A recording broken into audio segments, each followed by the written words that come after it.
थेथर होने की भी एक सीमा होती है जिसको मोदी जी ने क्रॉस कर दिया है। बिहार को समझ क्या रखा है? बिहार की जनता को इतना मूर्ख समझते हैं कि वो कट्टा कनपट्टी और बुर्का पर वोट डालेगी, मोदी जी के मुजरा और मंगलसूत्र पर वोट देगी। अरे मोदी जी, थेथर होने का भी एक लेवल होता है, आपने उसको ब्रेक कर दिया है। आप बताइए ना कि बिहार की सरकार चुनी जा रही है 5 साल के लिए, और बिहार की सरकार क्या इस बेसिस पे चुना जाएगा कि बुर्का कौन पहनता है, बुर्का कौन उठाता है, कौन नहीं उठाता है, घूंघट कौन उठाता है, कौन नहीं उठाता है, इस बात पर सरकार चुनी जाएगी? मतलब क्या समझ रखे हैं बिहार को मोदी जी? क्या समझ रखे हैं वो सारे लोग जो जिनको लगता है कि मोदी जी का मुद्दा ही बिहार में चुनाव का मुद्दा है? क्या समझते हैं बिहार को? क्या बिहार को नौकरी नहीं चाहिए? बिहार को फैक्ट्री नहीं चाहिए? बिहार को रोजगार नहीं चाहिए? बिहार को तरक्की नहीं चाहिए? हर व्यक्ति जो आय जो इनकम है सबसे कम है पूरे राज्य में, हर राज्यों की तुलना में बिहार को नंबर 1 राज्य नहीं बनना है। अब ऐसे में मोदी जी की मुजरा वाली बात पर बिहार की जनता वोट कर देगी, और इतना आप लोग, इतना सब लोग मूर्ख समझ रखे हो बिहार की जनता को। वाकई आज तक देश में कई प्रधानमंत्री हुए लेकिन ऐसी भाषा किसी की नहीं रही।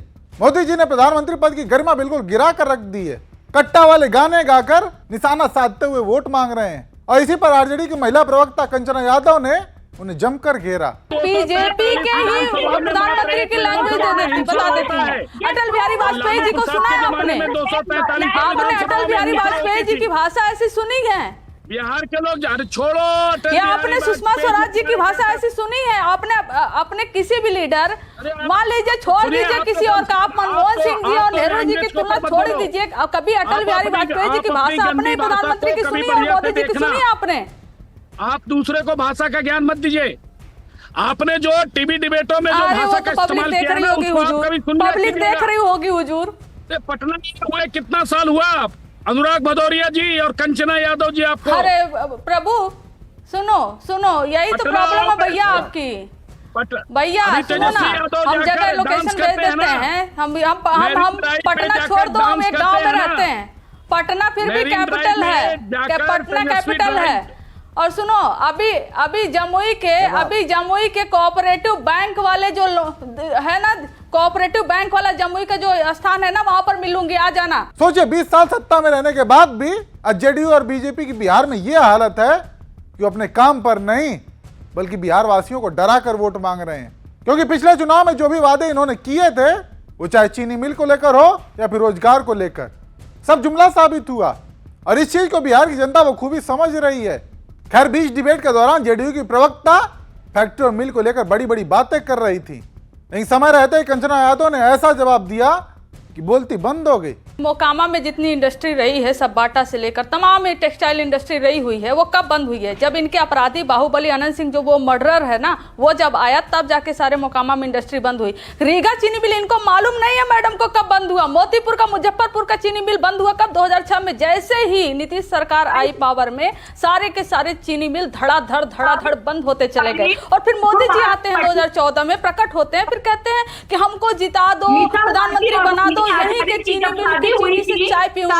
और देखिए यहाँ की चीनी से धुआं निकलता दिखाई देगा। आज तक धुआं निकलता दिखाई नहीं दिया, और ना ही चीनी मिल जो है एक भी ओपन हो गए। हवाई चप्पल वाले भी हवाई जहाज में जाते थे ना मोदी जी, हवाई चप्पल वाले हवाई जहाज में जाते थे। बताइए कितने एयरपोर्ट खोले आपने? आज यह नौबत है कि हवाई चप्पल में क्या, जो ब्रांडेड शूज वाला भी होगा ना, वो भी टॉयलेट में सोकर आता है। ट्रेन की ऐसी हालत हो गई है। 12,000 स्पेशल ट्रेन चलेगी देश भर में, 12,000 टोटल ट्रेन ही नहीं है, लेकिन स्पेशल ट्रेन जो है वो बिहार के लिए। तो बिहार के साथ जो जुमला हुआ है, जो 2014 से 2005 से केंद्र में इनकी सरकार, फिर 2005 से नीतीश जी की सरकार ने जो जुमला बिहार के साथ किया है, उसी जुमले को ढकने के लिए, उसी 20 साल के जो अपने इनका विकास नहीं हुआ है कुछ भी, उसी को छुपाने के लिए चाहते हैं कि जो पूरा मुद्दा है ना, वो कभी चुनाव का जो मुद्दा है वो कभी रोजगार पर हो ही नहीं पाए, पलायन पर हो ही नहीं पाए, इंडस्ट्री पर हो ही नहीं पाए, क्योंकि फिर इनका तो पोल खुल जाएगा।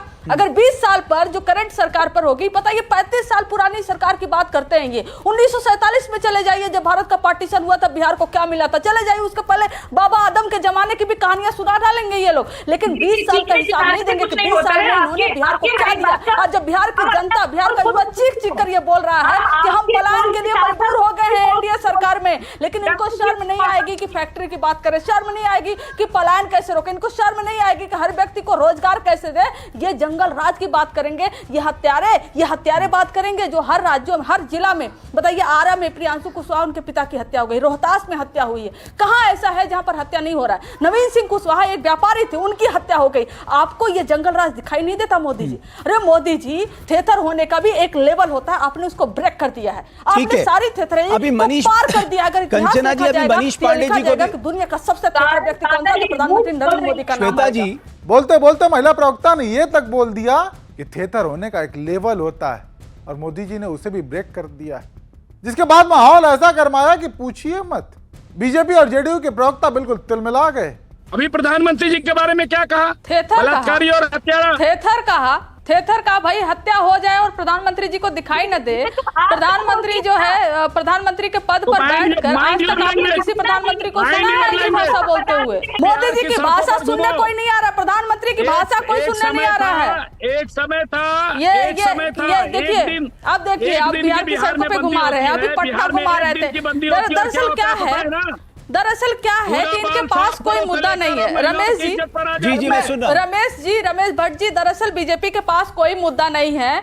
दरअसल बीजेपी जो है वो अभी इस स्तर पर उतर रही है कि मैं उसके साथ स्तर पर उलझ जाऊं, मुद्दों की बात नहीं हो पाई। यही मोदी जी कर रहे हैं, यही उनके प्रवक्ता कर रहे हैं, इसलिए धन्यवाद, मुझे निकलना है, बहुत बहुत शुक्रिया।